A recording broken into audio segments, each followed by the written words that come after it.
என் உறவுகள் அனைவருக்கும் அஸ்ஸலாமு அலைக்கும் வரஹமத்துல்லாஹி வபரகாத்துஹு. இன்றைக்கி நான் 4 துவாவையும் அதன் அர்த்தங்களையும் சொல்லியிருக்கேன். அந்த 4 துவாவும் பாவம் மன்னிப்பிற்கான துவா. நம் இறைவன் நம் பாவங்களை மன்னிப்பானாக, மேலும் பாவத்தின் பக்கம் செல்லாமல் நம்மை தடுத்து பாதுகாப்பானாக. ஆமீன். உங்களின் இஸ்லாமிக் கிட்ஸ் சேனலை லைக் பண்ணுங்கள், ஷேர் பண்ணுங்கள், சப்போர்ட் பண்ணுங்கள், சப்ஸ்கிரைப் பண்ணுங்கள். மறக்காமல் பெல் ஐக்கானை கிளிக் பண்ணுங்கள். அப்போ தான் நான் போடுற நோட்டிஃபிகேஷன் உங்களுக்கு வந்து சேரும்.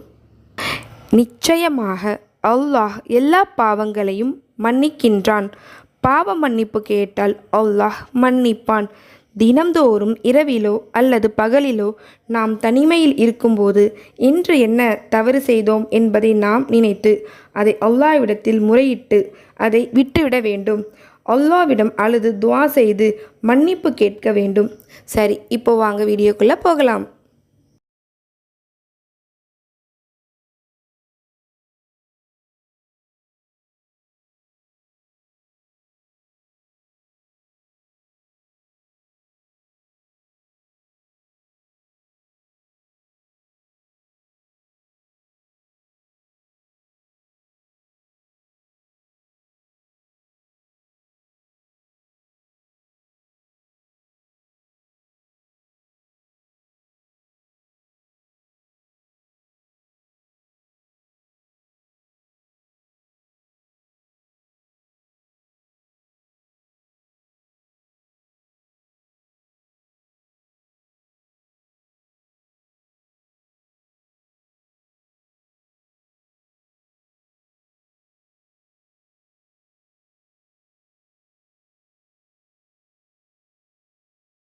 நாயகம் ஸல்லல்லாஹு அலைஹி வஸல்லம் அவர்கள் தொழுகையில் தக்பீர் கட்டியவுடன் கேட்ட பாவ மன்னிப்பு துஆ.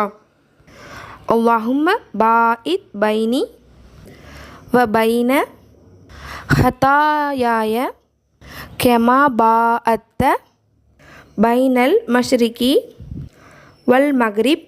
அல்லாஹும்ம நக்கினி மினல் ஹதாயா கமா யுனக்கஸ் சௌபு ஐயலு மினத்தனஸ்.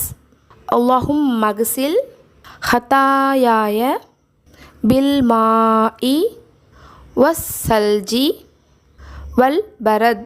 இதன் அர்த்தம், இறைவா, கிழக்கிற்கும் மேற்கிற்கும் இடையே நீ ஏற்படுத்திய தூரத்தை போல் எனக்கும் தவறுகளுக்கும் இடையே நீ தூரத்தை ஏற்படுத்துவாயாக.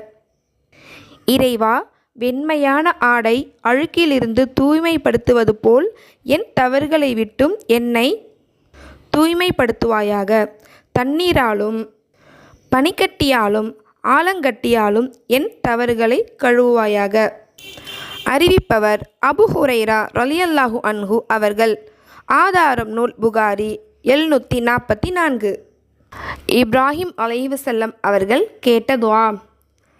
ரப்பிஜ் அல்னி முகீமஸ் சலாத்தி வமின் துர்ரியதி ரப்பனா தகப்பல் துஆஅ ரப்பனக்ஃபிர்லி வலிவாலிதைய வலில் முஃமினீன யௌம யகூமுல் ஹிசாப். இதன் அர்த்தம், என் இறைவனே, தொழுகையை நிலைநிறுத்துவோராக என்னையும் என்னுடைய சந்ததியில் உள்ளோரையும் ஆக்குவாயாக. எங்கள் இறைவனே, என்னுடைய பிரார்த்தனையும் ஏற்றுக்கொள்வாயாக. எங்கள் இறைவா, என்னையும் என் பெற்றோர்களையும் முஃமின்களையும் கேள்வி கணக்கு கேட்கும் நாளில் மன்னிப்பாயாக. ஆதாரம் அல் குர்ஆன் அத்தியாயம் 14 40 மற்றும் 41. அது சையீதுல் இஸ்திஃபார். அல்லாஹும்ம அன்த ரப்பி லா இலாஹா இல்லா அன்த ஹலக்தனி வ அனா அபுதுக வ அனா அலா அஹதிக வ வஅதிக மா ஸ்ததஅது அஊது பிக மின் ஷர்ரி மா ஸனஅது அபூஉ லக பிநிஅமதிக அலைய வ அபூஉ பிதன்பி ஃபக்ஃபிர்லி ஃபஇன்னஹு லா யக்ஃபிரு ذுனூப இல்லா அன்த. இதன் அர்த்தம், இறைவா, நீயே என் எஜமான், உன்னை தவிர வணக்கத்திற்குரியவன் யாரும் இல்லை. என்னை நீயே படைத்தாய், நான் உனது அடிமை. உனது உடன்படிக்கையின்படி வாக்குறுதியின்படியும் என்னால் இயன்றவரை நடப்பேன். நான் செய்த தீமையை விட்டு உன்னிடம் பாதுகாவல் தேடுகிறேன். நீ எனக்கு செய்த அருளோடும் நான் செய்த பாவத்தோடும் உன்னிடம் மீள்கிறேன். எனவே என்னை மன்னிப்பாயாக. நிச்சயமாக உன்னை தவிர யாரும் பாவங்களை மன்னிக்க முடியாது. அறிவிப்பவர் ஷத்தாத் இப்னு அவுஸ் ரலியல்லாஹு அன்ஹு அவர்கள். ஆதாரம் நூல் புகாரி 6306. மேலும் இது போன்ற ஹதீஸ்களுக்கும் துஆக்களுக்கும் திக்ர்களுக்கும் நம்ம சேனலை தொடர்ந்து பாருங்கள். லைக் பண்ணுங்கள், ஷேர் பண்ணுங்கள், கமெண்ட் பண்ணுங்கள், சப்ஸ்கிரைப் பண்ணுங்கள். மறக்காமல் பெல் ஐக்கானை கிளிக் பண்ணுங்கள். அப்போ தான் நாங்கள் போடுற வீடியோ நோட்டிஃபிகேஷன் உங்களுக்கு வந்து சேரும். வேறு ஏதாச்சும் ஹதீஸ் பற்றிய துவாக்கள் பற்றியோ இல்லை குர்ஆனில் உள்ள ஆயத்துகள் பற்றியோ கேட்கணுன்னாலும் எங்கள்கிட்ட கமெண்ட் பாக்ஸில் கேளுங்க, நாங்கள் பதில் சொல்கிறோம். அஸ்ஸலாமு அலைக்கும் வரஹ்மத்துல்லாஹி வபரகாத்துஹு.